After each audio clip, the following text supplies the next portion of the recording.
in the Veterans Health Administration, I feel as though we have a tremendous opportunity. It's the largest integrated health system.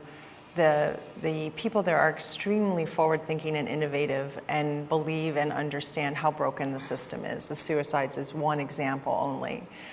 And we have a unique opportunity. We interface with the majority of physicians that are trained in this country have some of their training through a VA relationship as well. So we have the opportunity to impact medical education, clinical models, et cetera.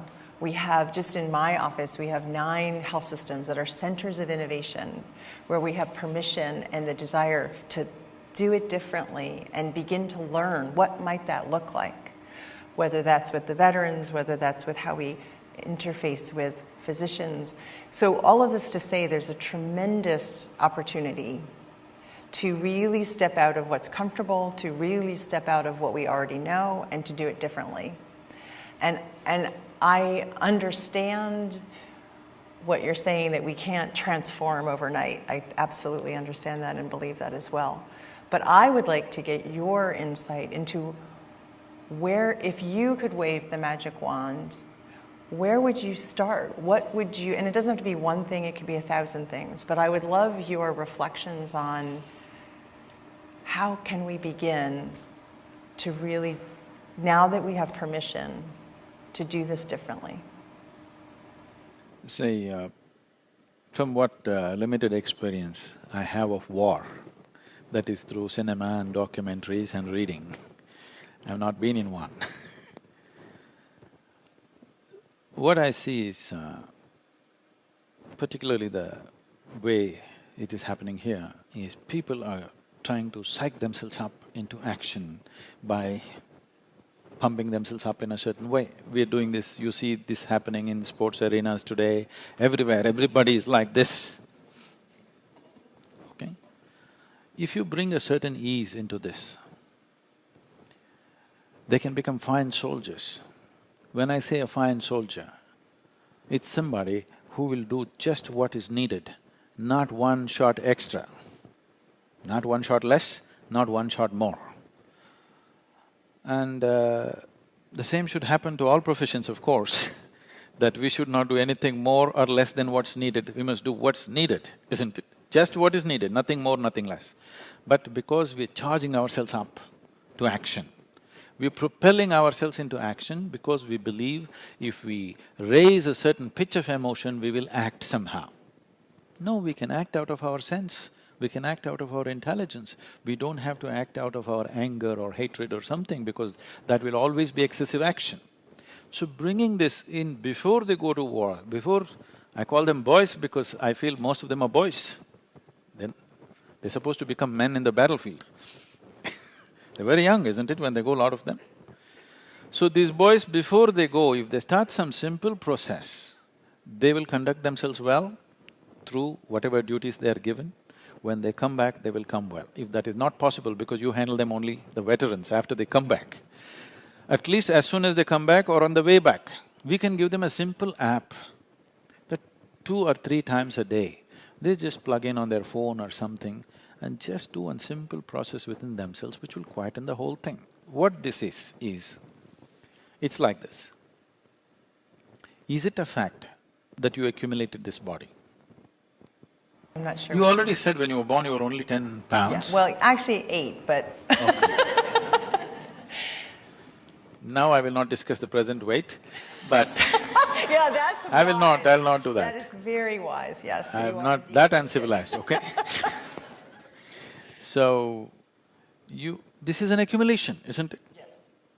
Our body is an accumulation that we gathered. What you accumulate can be yours, can never ever be you. Is that a fact? Right now, as I'm speaking, if I pick up this glass and say, this is my glass, you will think, okay, Sadhguru's got some problem. But everybody says he's wise, let's listen some more. But after some time I say, this is me, then you will say, come, let's go. This is dangerous. But this you're doing every day. Food appears on your plate and you say, this is my food. After some time, you say, this is me. insanity or no? The moment you believe something that is not you as yourself, are there psychiatrists here? Are there Department of Psychiatry? I'm sure by definition you'll qualify, isn't it? Similarly, what you call as my mind is a heap of impressions that you have gathered. What you gather can be yours, can never ever be you. Experientially, if you bring about this experience that you learn to carry your body and your mind as two fantastic instruments that you have, you will treat them well, you'll handle them well, and you will have a completely different perspective of everything. So we can bring this about in any human being who's willing to do 12-15 minutes per day, that slowly this experience manifests itself. So if you go into the battlefield also, you are not going with fear, and to cover that fear, you exaggerate your anger or your hatred and do something which is not necessary, and when you come back also you can handle it, you've just fulfilled a duty that you were supposed to fulfill and nothing more or nothing less. This can be easily handled, whether you're a doctor or a soldier. If you bring this much sense into you, that what is you, what is not you, you learn to handle it distinctly, separately. You will see your ability to handle your body and your mind will be phenomenally enhanced. Health will be a natural consequence of that. Once they're in that kind of situation, there are many more things that can be done. There are various other interventions which can be done large scale, but that will need a certain level of training and things. At least a certain number of people should go through a certain intense training. But this can be done without any training, just an app on the phone. And is that where you would begin with the I think that's the way to begin, professionals? definitely. And what I'm hearing is both that it's the right place to See, start as professionals. do not think in terms of love, compassion, all these things. Please understand, whatever you experience as yourself, did anybody teach you, be loving to this little finger, be compassionate, do not cut it off? Do you need such a teaching, I'm asking? What you experience as a part of yourself, with that you have no issue, isn't it? It's the other which is the problem. So, the basis of yoga is to eliminate the other. There is no such thing as other. You begin to experience everything as yourself, not by imposition, not by thought, not by psyching yourself, by coming down to the reality, because the reality and the existence is happening as one whole. It is only a psychological idea that you are separate. Can you exist in the universe by yourself? You're involved with everything, isn't it? Your body is involved with this earth every moment of your life or no? Yes?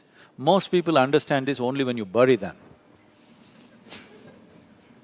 They don't understand that they're a part of this planet, it's just a small pop-up. Pop-up. That's funny. Isn't it? Yeah. It is funny. You're just a small pop-up from this planet, and whatever you may think, anyway you will be absorbed back. Now when you popped up, you better pop joyfully and well. Always best to pop joyfully.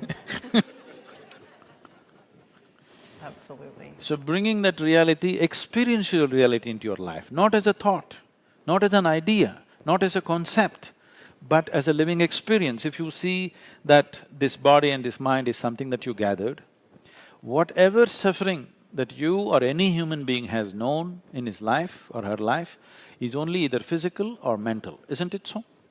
Do you know any other kind of suffering? If you create a little space between you and the body, between you and the mind, this is the end of suffering. Once there is no fear of suffering, that is when a human being lives his life full stride, otherwise he's only half a stride. All the time, what will happen to me is the big issue, isn't it? Human beings are living half stride simply because the fear of suffering, what will happen? If there is no fear of suffering, every human being would explore his full potential and things could be done so much better in every field of life. Above all, now that we are talking about the veterans who come back from war, their lives could be made to come to ease, that they can live in some pride, they've done something that nobody would want to do or have the courage to do largely, okay? They can live with certain sense of dignity, not being broken. It's not fair. It's just not fair. Somebody sticks their life out for you and they come and suffer or commit suicide. What the enemy could not do, you do it to yourself. That's not fair, isn't it? If you can't stop the war, at least you must stop the suicide and the suffering. And I think that we have the rest of healthcare and society has so much to learn from that very thing. Definitely. See, this is only an extreme example. The rest of the society is also going through the same thing.